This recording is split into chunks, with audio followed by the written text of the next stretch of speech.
Magandang tanghali sa inyo mga kapatid. Ito po ang oras na kung saan babasahin natin ang salita ng Diyos at pagkatapos ay gagawain nating mensahe sa ating puso kung ano man yung ating nabasa.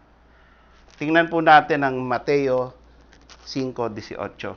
Ito po ang nasasabi.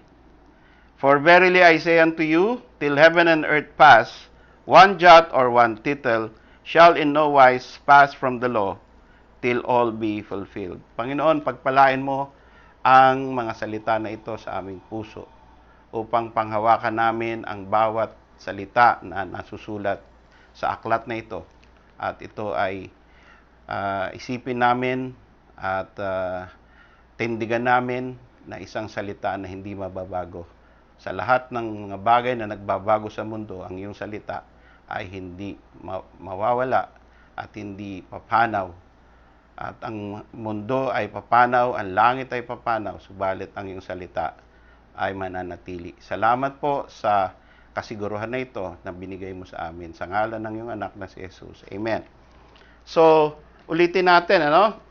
For verily I say unto you, till heaven and earth pass, one jot or one tittle shall in no wise pass from the law, till all be fulfilled.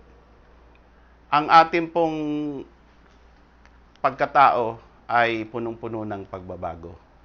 Ang salita natin nagbabago. Yung sabihin natin I do ngayon, pag kinasal ka, 'di ba? Sabihin mo I do. Pero karamihan, ang dami na ngayon, broken marriages, broken families. Dahil yung I do ay nabago sa I don't. Ayaw na nila. Lalo na kung it's not working well. Lalo na kung nasasawi at nadidisappoint at naapakan ng ego. Yung I do nagiging I don't. At gayon din naman sa mga business transaction. Kahit po milyon-milyon ang pinag-uusapan. Minsan sasabihin, ayoko na. Bagong isip na ako. Hindi ko na kaya to. Ayoko na ng kapartner ka. Ayoko na ng negosyo na ito. Papalitan ko na. Ganyan din naman sa basic, no, yung mga estudyante. Nagpapalit-palit ng kanilang kurso. Gusto engineering, katapos doctor of medicine, tapos attorney na lang, tapos business management. Ay wala tayong matatapos niyan pagka ganyan. Kaya napakalaking assurance sa atin, napakalaking isang magandang pag-iisip na ang salita ng Diyos sinabi sa atin ay hindi magbabago. Matthew 5:18 ay isang kasiguruhan na pwede nating panghawakan ang salita ng Diyos. I say unto you, sinasabi ko sa inyo, verily I say unto you, sinisigurado ko sa inyo, till heaven and earth pass, one jot or one tittle shall in no wise pass from the law, till all be fulfilled. Ano ba yung law na sinasabi rito ng Panginoon? What is the law? The law of Moses ay nagbago. Yung kanyang mga sinabing seremonya ngayon ay hindi na kailangan nating gawin. So ano yung sinasabing the law? The law of the moral law of God. Yun po ang hindi magbabago. Not one jot or tittle shall in no wise pass from the law till all be fulfilled. So, in effect pa ngayon ang moral law of God. Gayon din naman, the whole Old Testament ay hanggat hindi natutupad lahat yan ay ang aklat na pagbabasihan natin ng ating buhay, ng ating pag-aaral, ng ating Christianity. Lahat po yan matutupad. Hindi pwedeng may isa dyan na papalya. Pwede po nating panghawakan yan. Kaya po, matibay ang pananalita ng Panginoon. Not one jot or one tittle shall in no wise pass from the law till all be fulfilled. We know there will be a new heaven and a new earth. So, there is a time in the future where heaven and earth will pass.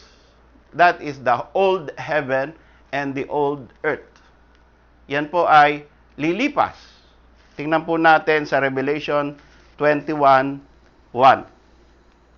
21:1. Revelation 21:1. At mababasa natin doon kung saan lilipas ang heaven and earth at magkakaroon ng bagong heaven and earth. Sabi po, "And I saw a new heaven and a new earth, for the first heaven and the first earth were passed away, and there was no more sea." So dito sa bagong heaven and earth ay wala ng dagat.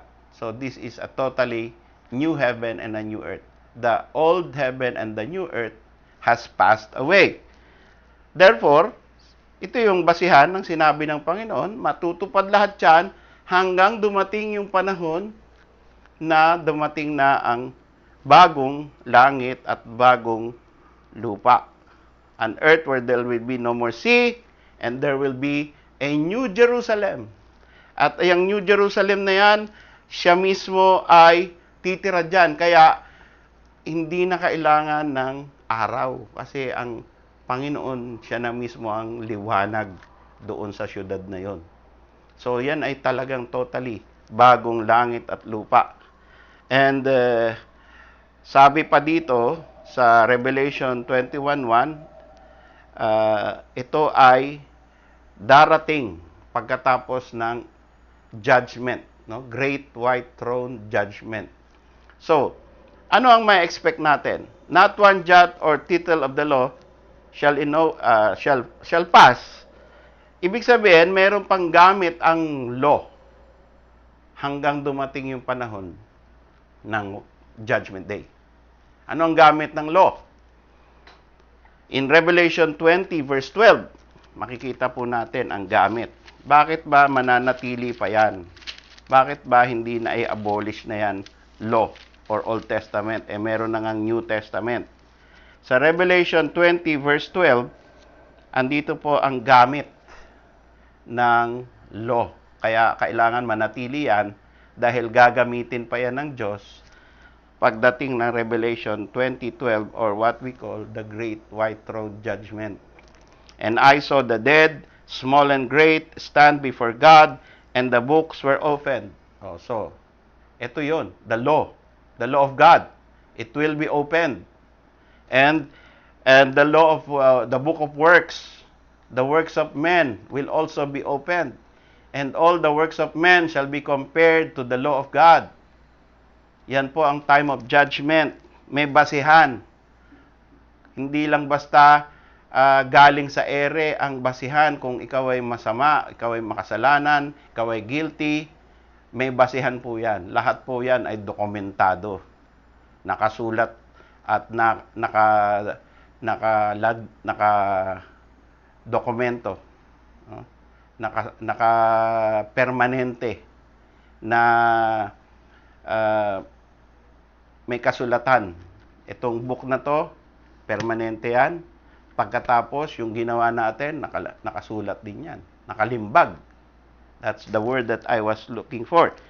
"I saw the dead, and the books were opened, which is the book of life, and the dead were judged out of those things which were written in the books, according to their works." So, merong book of works, because babasahin yung libro, and people will be judged out of those books, the book of works. And then, the book of the law will be read also. Titingnan yung pangalan mo, what are your works? And then, titingnan yung book of the law, violation 1, violation 2, violation 3. Makita natin dito sa Supreme Court. Meron silang basihan. Ano yon? Constitution. Ano pa? Yung Penal Code. O ngayon, tinatawag na Revised Penal Code.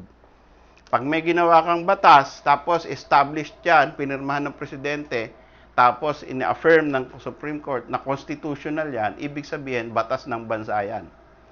At lahat ng nag-violate dyan, lahat ng lalabag dyan, ay parurusahan. So, titingnan yung gawa mo, kung ano yung offense mo, titingnan yung sinabi sa Constitution, offense ba talaga yan?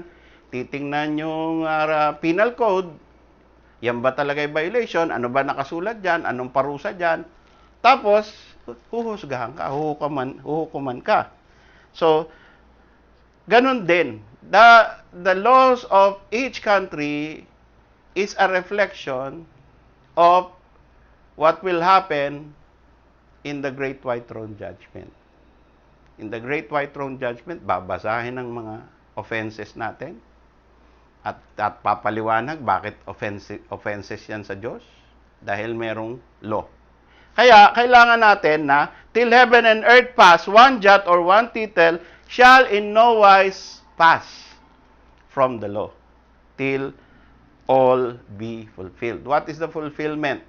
The use of the law, it will be still useful until the judgment day. Titingnan isa-isa. Okay, so that is important. And ultimately, kailangan po natin na malaman that we are all violators of the law. That is the bad news. Yan ang mga dahilan bakit ayaw ng mga tao na maniwala sa Diyos. Dahil pag merong Diyos, may batas ang Diyos. At pag may batas ang Diyos, hindi nila pwedeng gawin kung ano yung gusto nilang gawin. At kapag ginawa nila kung ano yung gustong gawin, mananagot sila sa Diyos. Kaya ayaw nilang maniwala sa Diyos, ayaw nilang maniwala sa Bible. People invent the God of their imagination na magpapatawad na lang sa lahat. People invent their own words that they want to put into the Bible para hindi masyadong masakit. Babaguhin nila ang mga salita ng Diyos. But ultimately, the law is the law. And when that happens in the future, na humarap ka sa Diyos at tuturo ka na niya, you are guilty, at sasabihin niya, go to the lake of fire, what will happen to you? There will be weeping and gnashing of teeth in that lake. At dyan sa lake of fire na yan, wala na pong parol dyan. Dito sa lupa, merong parol, merong pardon, merong clemency. Pero doon, sa pagka ikaw ay nahukuman na ang Diyos mismo, the supreme of the supreme courts, there will be no pardon, no parole, no clemency. Pero sa ngayon, pwede kang tumakbo kay Kristo sapagkat siya ang nagbibigay ng grace. The law came by Moses, but grace and truth came by Jesus Christ. Takbo ka kay Kristo. Sabihin mo, Panginoon, delikado ako. Delikado ako sa justice mo. Alam ko marami akong violation. Paano ba yan? Hindi ko kayang bayaran yung mga fine. Hindi ko kayang bayaran ng mga penalty. Paano ba yan? Takbo ka kay Kristo. At siya ang maaawa sa iyo, siya ang magbibigay sa iyo ng biyaya upang ang iyong mga kasalanan ay hindi mo pananagutan. Bakit? Pwede bang ang Diyos ay pipikit na lang dahil naawa siya sa iyo? Hindi. Ang Diyos ay kailangan magparusa ng kasalanan. Kaya lahat ng kasalanan mo ay pinarusahan kay Kristo kung ikaw ay sumampalataya sa Kanya. Lahat ng iyong mga offenses, lahat ng nakasulat sa ilalim ng iyong pangalan ay pinagdusahan ni Kristo Jesus nung siya ay namatay sa krus. Yan po ang pupuntahan natin, ang ating Panginoong Kristo, ang Savior of the world. Kaya, punta ka na, luhod ka na sa Kanya, at siya ay magliligtas sa iyo. So, balik tayo dito. The law of God never changes. Hindi po pwede na darating ang panahon at sasabihin ng Diyos, o sige, baliwalain na natin ang batas ko. Naawa na ako sa inyong lahat. Sige, akyat na kayo dito. Sige, sasara ko na, i-close down ko na yan, la-lockdown ko na yung impyerno na yan. Patawad na lahat. Hindi po pwede yun. Dahil, in effect, ang law of God. At dahil in effect ang law of God, in effect ang holiness of God, In effect, ang righteousness and judgment of God, there is no pardon, no parole, no shutdown ng lake of fire or ng hellfire. Lahat yan magpapatuloy pagpakailan-kailan pa man. As God is still alive, the hell that where people will go will still have fire. Hindi po maaalis ang apoy niyan. The law of God will never change. Tingnan niyo po yung mga sumpa, yung mga panunumpa ng Panginoon. Sa Numbers 23:19, sabi niya, God is not a man that he should lie, neither the Son of Man that he should repent. Hath he said, and shall he not do it? Or hath he spoken, and shall he not make it good? Hindi ba tototohanin niya kung ano yung sinabi niya? Hindi ba't hindi lamang yan banta, kundi talagang pinangako niya na mangyayari? Kaya, kung tayo ay nananalig sa mga pangako ng Diyos, na kung ano yung sinabi niya na mabuti ay matutupad sa atin, God is good, God is also a God of judgment. At kung ano yung pinangako niya, that the wages of sin is death, will also happen. It is not only the things that are good that will happen, but the things that are punishment, justice, will also happen. Both will happen. And therefore, we must take heed. Hindi pwedeng dito ka lang, ito lang ang paniwalaan mo, tapos i-deny mo yung kabilang parte. Lahat yan ay salita ng Diyos. At sinabi niya, hindi ako magsisisi sa mga gusto kong gawain. Hindi ako magsisinungaling. Kung ano ang sinabi ko, gagawain ko. Kung ano ang binitawan ng aking bibig, sisiguraduhin ko mangyari. Kaya po, wag tayong umasa na baka later on magbago isip ng Diyos. Ito pa isa, Psalm 89:34. Ang sabi sa Psalm 89:34, my covenant will I not break, nor alter the thing that is gone out of my lips. Pagka daw lumabas na sa kanyang bibig, hindi na yun pwedeng baguhin. Hindi na pwedeng sabi, teka muna, mali. Teka, change mo. Tayo nagkakaganon. O sige, baguhin natin. O pagbotohan natin. O sige, wag na lang yan. Ito na lang. Pwede tayong magkaganon. Tao tayo. Pero ang Panginoong Diyos, pagka sinabi niya, lumabas sa bibig niya, lalo na ito, nakasulat. Ito yung lumabas sa bibig niya, itong nakasulat eh. Wala naman tayong alam na iba pa na lumabas sa bibig ng Diyos, kundi yung nakasulat, yung nasa kasulatan. So, pagka yan ay lumabas sa bibig ng Diyos, He will not alter.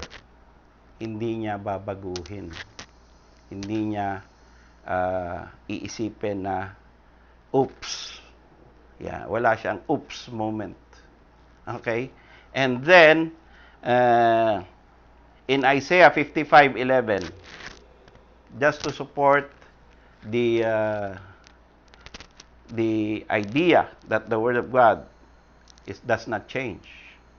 Another verse is in Isaiah 55:11.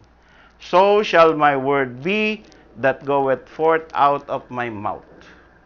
It shall not return unto me void, but it shall accomplish that which I please, and it shall prosper in the thing whereto I sent it. So, pag lumabas na sa bibig ng Panginoon yan, meron ng kalalagyan ang mga salita na yan. Kung ano ang purpose niyan, ba't niya sinabi, mangyayari yan. Kaya kung yan ay para sa paghuhusga, paghuhukom, o pakabutihan, mangyayari lahat yan. Pwede nating panghawakan. Pwedeng sigurado tayo na hindi pwedeng iurong ng Diyos yung kanyang salita. Walang urungan yan. Walang bawian. Yan na yun. Kaya pag nabasa mo, yan na yun. Panghawakan mo na. Hindi kagaya ng siyensya, no? Ang siyensya ay pabago-bago. Kita nyo na lang ang nangyayari sa atin ngayon. Naka-lockdown tayo. Bakit? Ang sabi ng siyensya, kahit na ikaw ay walang symptoms, pwede kang makahawa. Kaya lahat kayo mag-mask. Lahat kayo ay malayo, distancing. Lahat kayo ay magbahay muna. Kahit na wala kayong sakit, baka meron na kayong virus. Hindi nyo lang alam. At makakahawa kayo. So, yun ang 2 months. At yung iba, 3 months na. Yan ang ginawa.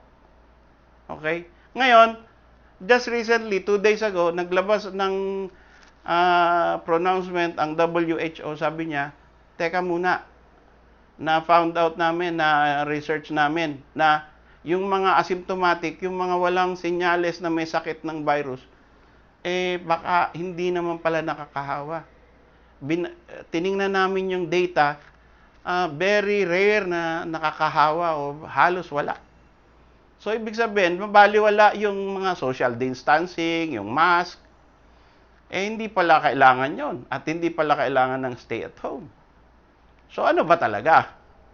Pabago-bago. Hindi mo alam ngayon kung alin ang totoo. Sabi, dahil nag-lockdown tayo, nakaligtas tayo sa 1 milyon na namamatay. Tapos sasabihin, hindi pala. Kahit na pala hindi tayo nag-lockdown. Yung mamamatay din. At yung hindi mahawa, hindi mahawa. Ano ba talaga? Pabago-bago ang science. Parang yung evolution, parang yung galing tayo sa unggoy, ngayon galing tayo sa missing link, tapos galing tayo sa primates, paiba-iba. So, there is also an ever-changing political views. Iba-iba ang mga hilig ng tao. Tama ito si Lacson, tama si De Lima, tama yung iba, tama si Duterte, tama yung kalaban. Iba-iba po.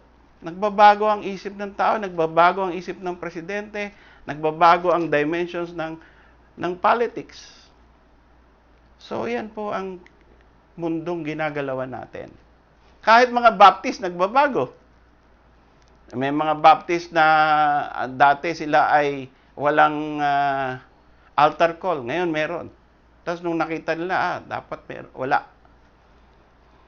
So may mga ganyang klaseng Baptist. Merong Baptist ang pangalan, tapos tatanggalin. Meron namang hindi naman dapat tawagin Baptist, lalagyan naman ng Baptist. So iba-iba po ang mga, even the doctrines of men become traditions and they change. At ang pinakamasama na pagbabago ay yung pagbabago sa salita ng Diyos. Sinabi na nga ng Diyos, hindi magbabago ang kanyang salita. Pero ano nangyari? Napakaraming version ngayon. 400 na nga yata yung English version natin. 400 English version and still developing. And yung version na yun ay nagbabago din. So yung NIV, nag-umpisa NIV, tapos nagkaroon ng another NIV, nagkaroon ng the new NIV. So even yung editors ay hindi kontento sa kanilang ginawa at binabago din nila. Tingnan po natin yung NASB. Tingnan nyo. Sabi rito, may nag-research tungkol sa New American Standard Bible. Ito ay paborito ng mga modern churches ngayon na ayaw sa King James.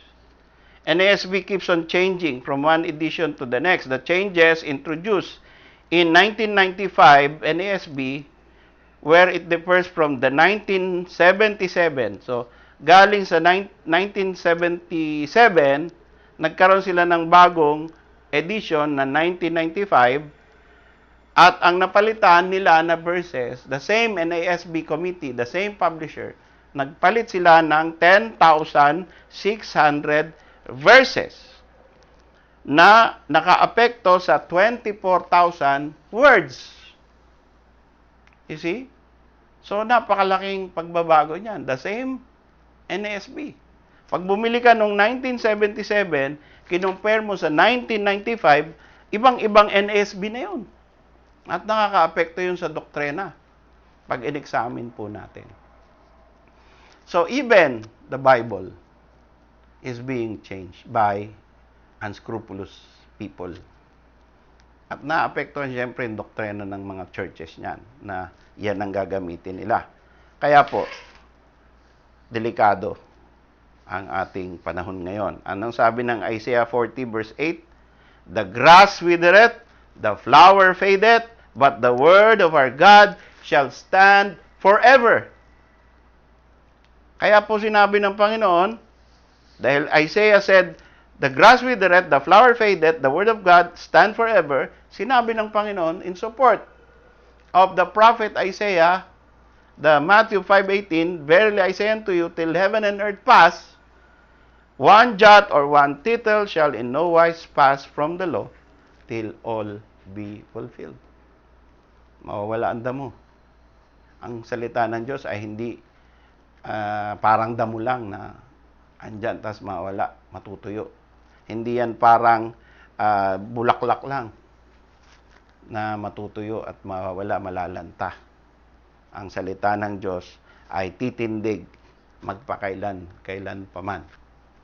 Kaya po, ang sarap na panghawakan ang salita ng Diyos. Ngayon, hindi lamang po Old Testament ito ang pinag-uusapan natin dito. Although, nung sinabi ito ng Panginoon, itong Matthew 5:18, sinabi niya, based on what he is reading, which is the Old Testament. Pero, sinabi niya rin, na pati yung mga sinasabi niyang salita, mga aral niya mismo, hindi rin mawawala. Sabi ng Panginoon sa Matthew 24:35, heaven and earth shall pass away, but my words shall not pass away. Yan po ang pangako ng Panginoon. So, not only the law of Moses, not only the Old Testament, but even the New Testament. The Word of God, the Word of Jesus Christ Himself, shall not pass away. Meron tayong mga utos ng ating mga magulang, mahigpit. Pero minsan, pagka hindi natin nasunod, hindi man natin nasunod, ay pinagbibigyan tayo. Na it passes away. Sa gobyerno, sabi, quarantine. Pero minsan, paglabas mo, hindi naman masyadong mahigpit. It passes away. Depende sa kung sino yung nag-implement. But Christ's words shall never pass away. So, nandito po tayo sa conclusion ngayon. If God's word, if the word of the Lord Jesus Christ will not pass away, anong gagawin mo ngayon, kaibigan? Anong gagawin mo, kapatid? Kung ang pangako at mga sinabi ng Panginoong Kristo ay hindi lilipas, hindi babawiin, hindi mapawalang bisa at mananatili, ano ngayon sa iyo yun? Ano epekto sa iyo dapat nun? Ang epekto dapat sa iyo nun ay basahin mo ito. Basahin mo. Okay? At pag nabasa mo, basahin mo mabuti. Okay? Pag habang binabasa mo, intindihin mo po yan. Iintindihin mo. Babasahin mo ng mabilis. Pwede yun. Tapos, babasahin mo dahan-dahan na iniintindi mo. Dapat yun. Tapos, habang binabasa mo, ipapasok mo sa iyong isip, sa iyong puso, sa iyong kaluluwa. Maging parte ng kaluluwa mo yan. Parang kumakain ka ng pagkain, na yung pagkain mo nagiging parte ng katawan mo. So, ganun din ang pagkain ng salita ng Diyos. Kaya inilantulad ng Panginoon ang sarili niya sa bread of life. I am the bread of life which come down from heaven. Dahil pag kumain ka tinapay, magiging parte yan ng sistema mo. Magiging parte yan ng pagkatao mo. Yung sustenance mo. Yung sustansya ng tinapay, yung sustansya ng pagkain ay magiging support ng iyong lakas. So, yan ang gustong maintindihan natin. Gusto ng Panginoon na maintindihan natin. Na siya ang dapat nating lakas araw-araw. na kagaya ng pagkain, ng ordinaryong pagkain. Okay? So, basahin natin, lagay natin sa ating puso, sa ating kaluluwa, sa ating isip, intindihin natin, hindi lang sa tenga, hindi lang sa mata, kundi sa buong pagkatao natin. Because the word of God abides forever, because heaven and earth shall pass away, but my words shall not pass away. Because the grass withers, the flower fades, but the word of our God shall stand forever. Dahil dyan, sa mga salita na yan, intindihin natin, pagkatapos, paniwalaan natin. Paniwalaan natin. Huwag nating bibitawan. Huwag nating sasabihin na parang hindi totoo. Huwag nating pagdududahan. Paniwalaan natin ang buong buo. Pagkatapos, yumuko tayo. Sabihin natin, yes, Lord. Yes, Lord, I believe it. Yes, Lord, I will do it. Yes, Lord, I will obey. Mag-bow down tayo. Why don't you now, right now, bow down to the Word of God? Kung meron kang mga violation, kung napansin mo ang iyong sarili na hindi sumusunod sa salita ng Diyos, alam mo yun kung ano yung mga kasalanan mo. Alam mo kung ano yung mga hindi ka faithful, hindi mo sinusunod, binabaliwala mo. Hindi mo maaaring hindi ka nagso-soul winning, hindi ka nagbabahagi, no? Or maaaring nabubuhay ka sa kasalanan, meron kang kinakasama na hindi mo asawa, maaaring ikaw ay nagli-live-in, maaaring ikaw ay mayroong dinadaya, maaaring meron kang testimony na hindi totoo, maaaring meron kang mga mas mahal mo ang iyong career kaysa sa church, mas mahal mo ang iyong mga bagay sa mundo kaysa sa Panginoon. Kung ano man yan. Maaring ikaw ay gay, homosexual. No? Kung ano man yan.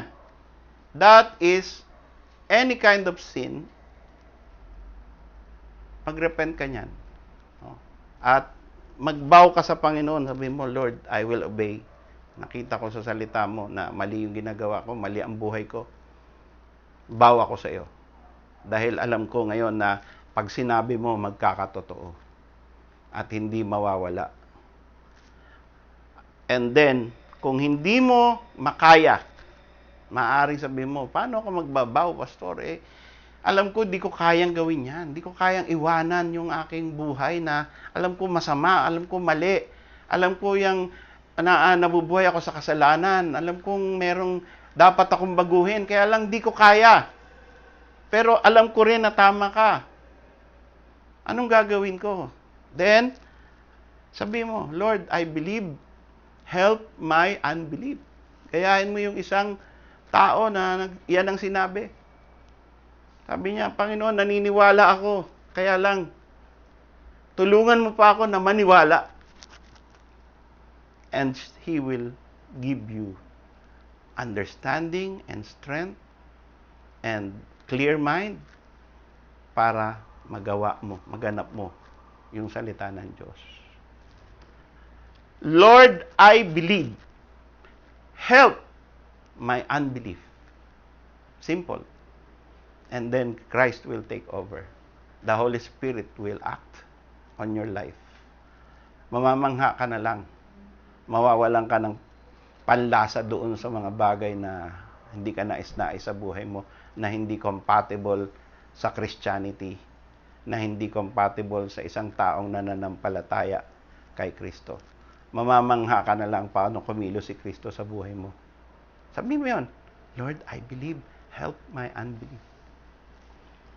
That is the way. And then, bibigyan ka niya ng growth, and you will begin to obey the Word of God. One by one, lahat ng mga balakid sa buhay mo, tatanggalin niya yan. At magiging kang faithful Christian. Of course, ang pinaka-importante sa lahat, maniwala ka sa gospel. Maniwala ka. Sabi ng 1 Peter 1:25, but the word of the Lord endureth forever.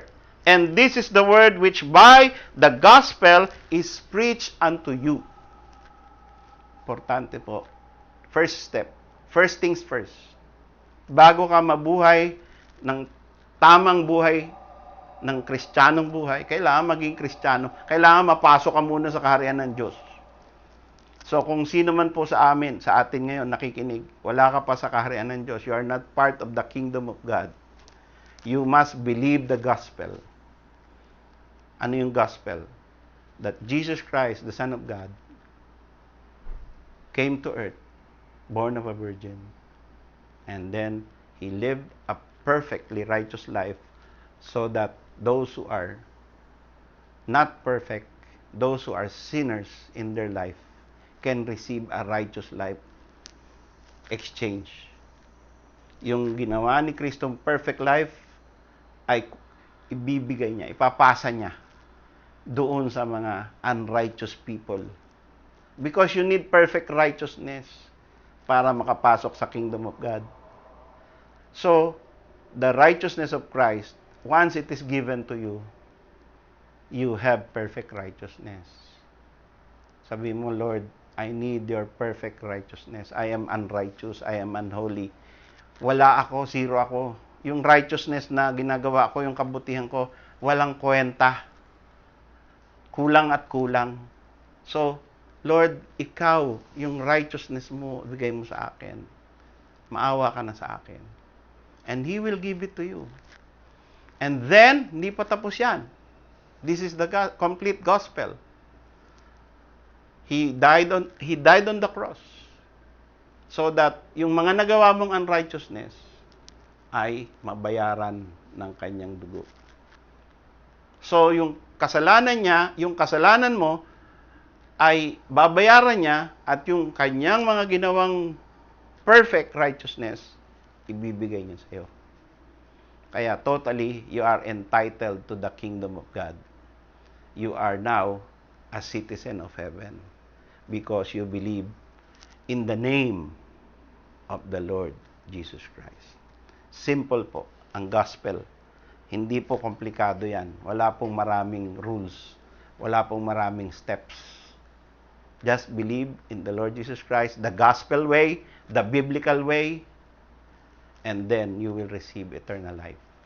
Sana po naintindihan ng lahat na wala pa kay Kristo at ngayon ay mapunta ka kay Kristo.